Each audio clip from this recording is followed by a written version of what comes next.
Baiklah, halo semuanya. Perkenalkan, saya Dimas Dwi Pangestu. Saya Amran Duyung.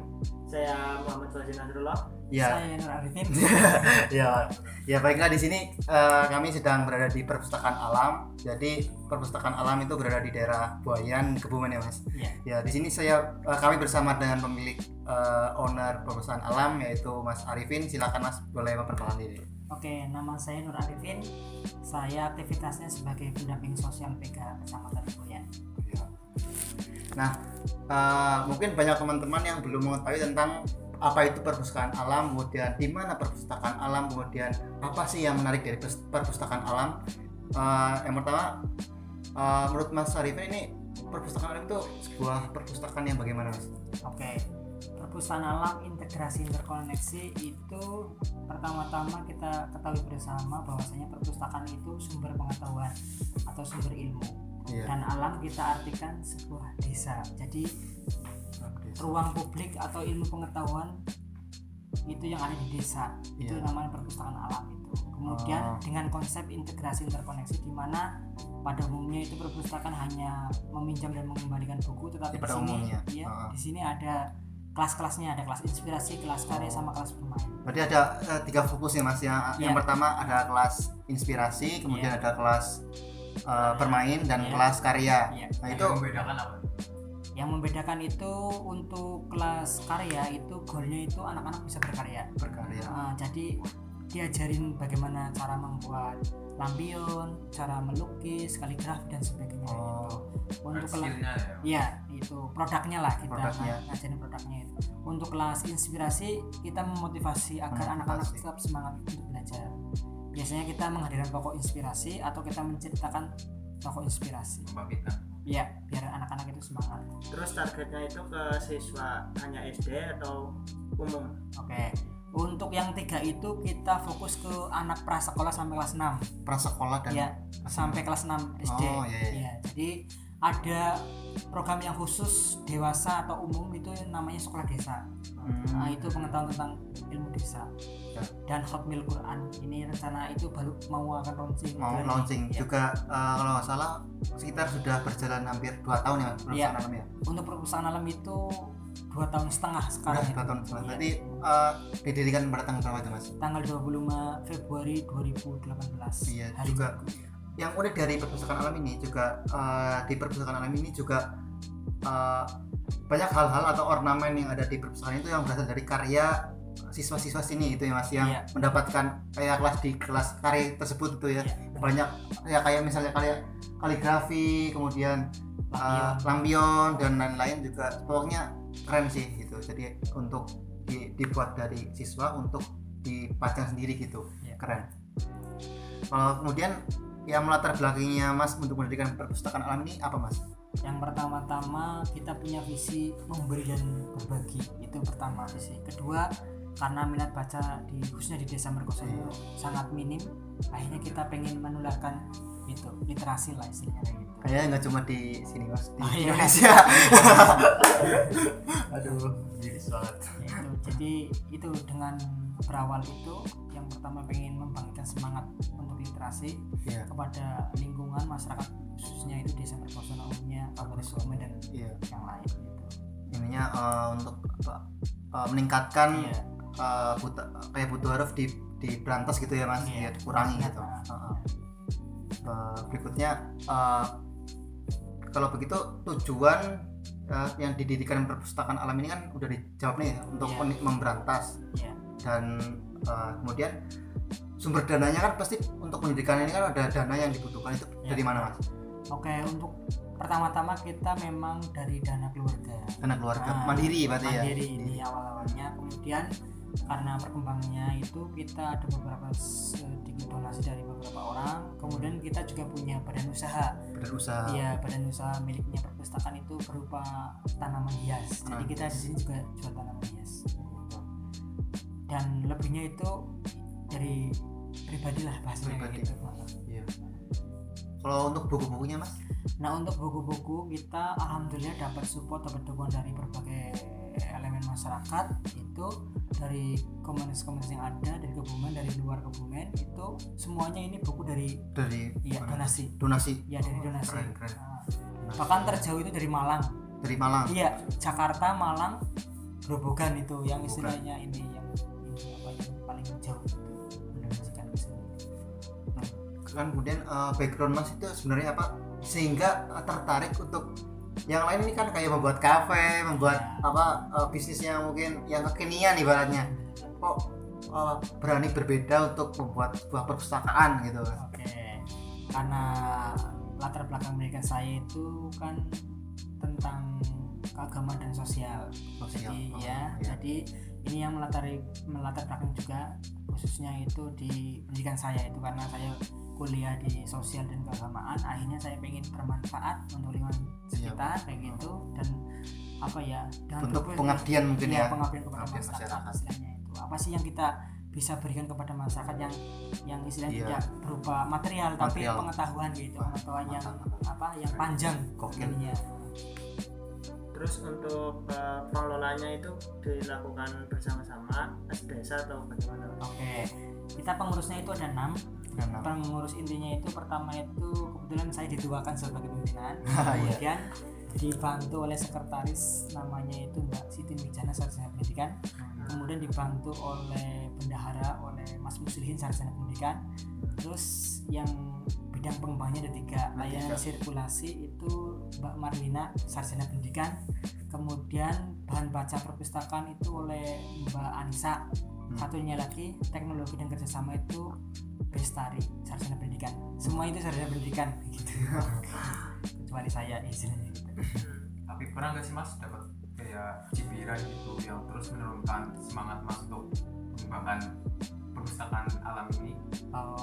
Untuk yang istilahnya ini ada sih beberapa orang yang tidak paham sebenarnya itu, karena dia tidak paham akhirnya ya semaunya sendiri menilai. Tapi karena semangat kita dan teman-teman itu untuk memperjuangkan istilahnya biar manfaatnya lebih besar, itu akhirnya tetap semangat, lebih luas gitu ya. Lebih luas. Jadi anak-anak juga di sini belajar senang kayak gitu, akhirnya orang tua lama kelamaan juga akan menghargai juga, akan mengikuti juga. Karena awalnya itu memang nggak paham sebenarnya sih fungsinya itu apa.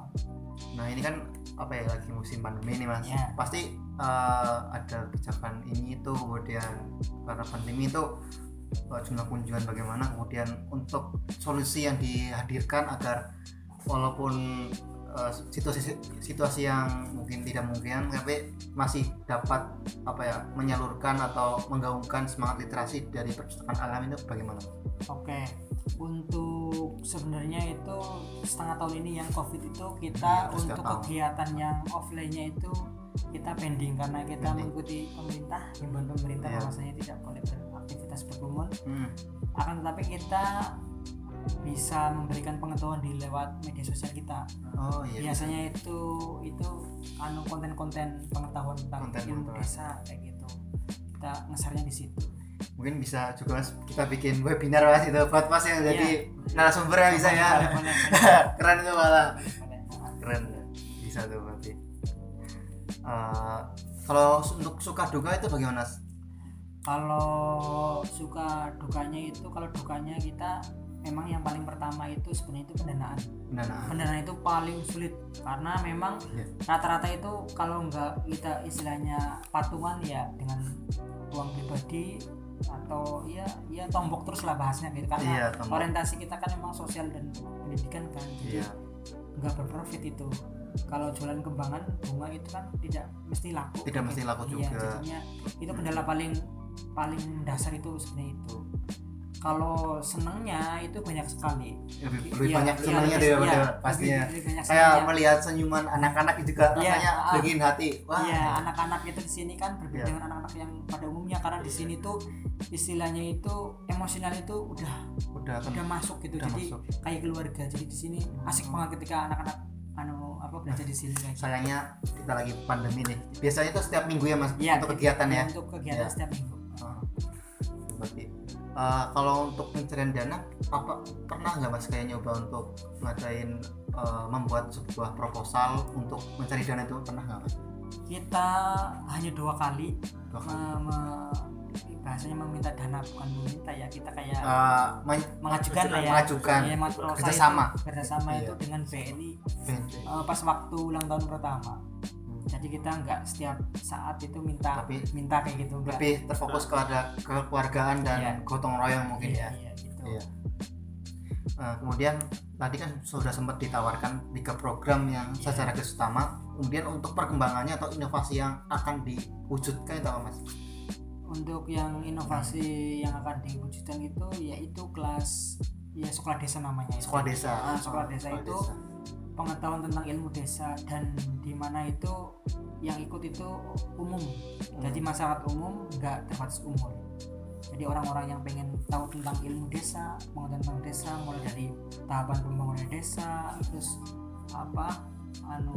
anggaran desa kayak itu, melihat desa maju atau enggak, ini tentang pengetahuan dan ilmu desa itu di sekolah desa. Selain itu kita ada ini, insya Allah bulan ini mau acara Hotmil Quran Binator, jadi hataman Al-Quran. Jadi iya kayak tadarus itu kita mengundang warga yang mau ikut serta dalam hal acara itu, jadi membaca Al-Quran sampai hatam dalam satu dudukan itu kayak gitu. Itu baru akan dimulai bulan ini.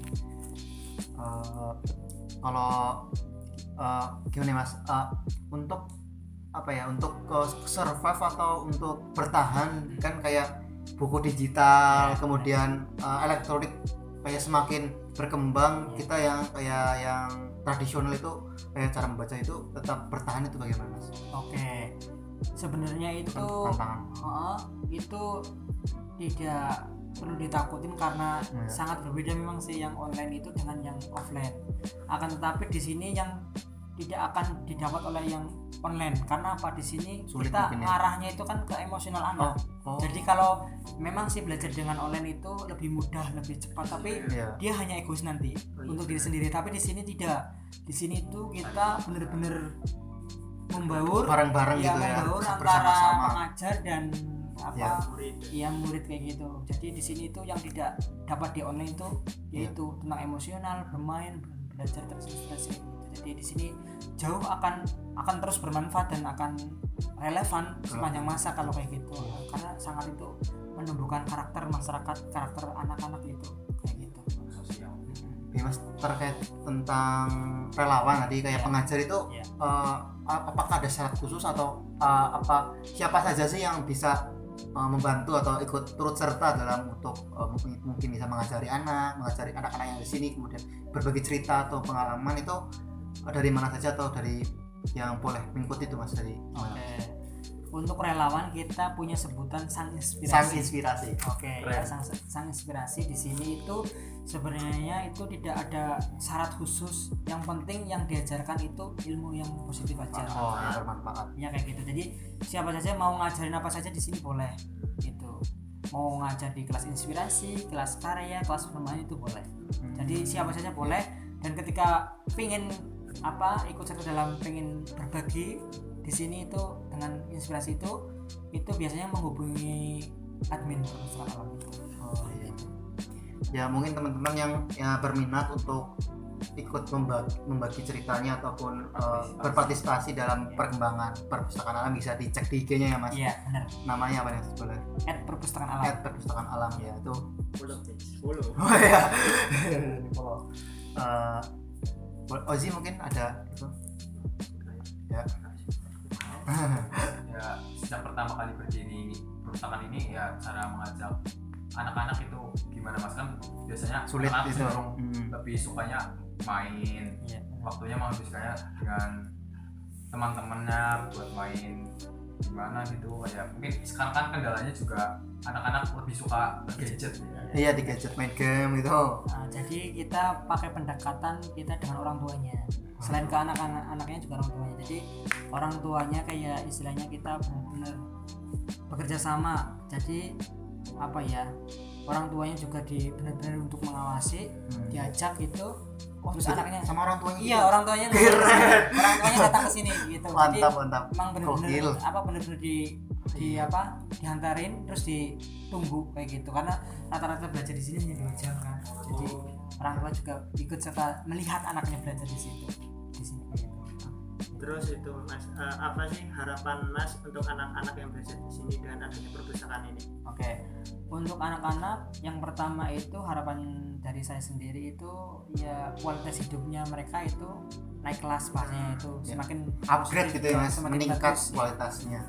Karena dengan kualitas itu nanti anak-anak juga bisa ya naik sudah pinter terus prestasi kayak gitu harapannya kayak gitu. Selain itu juga lebih unggul lah istilahnya karena di sini memang pembelajaran itu berbeda dengan yang lain kayak gitu. Jadi anak-anak ya senang gitu.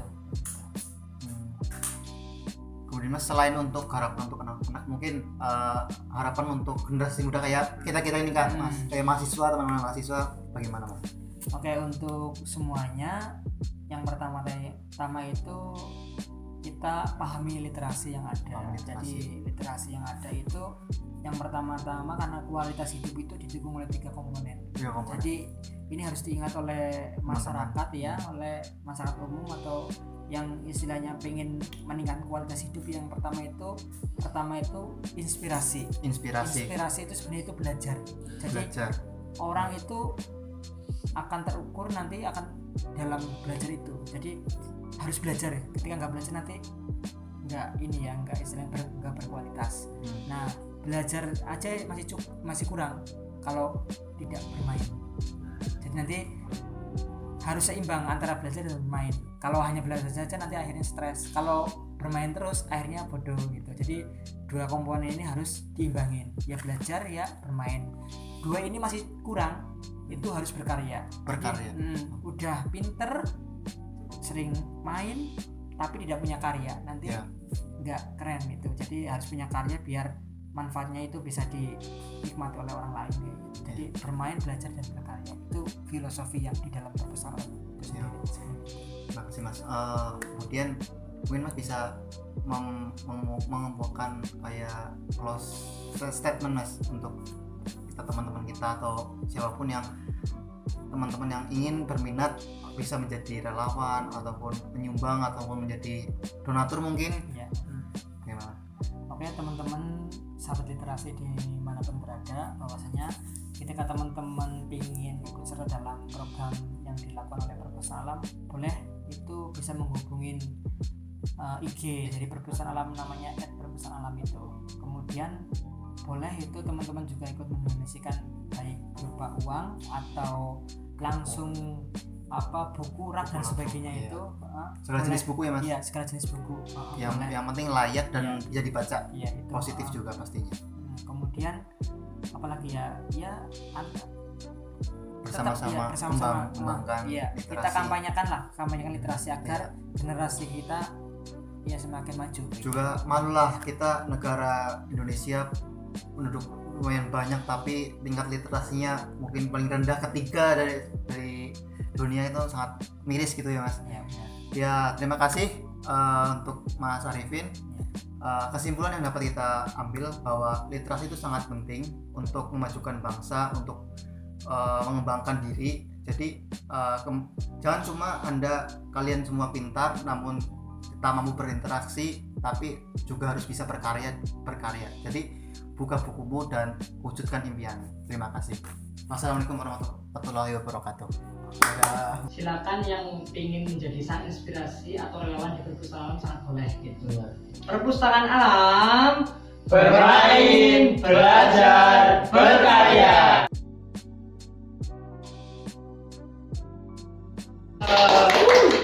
Terima kasih banget Mas. sangat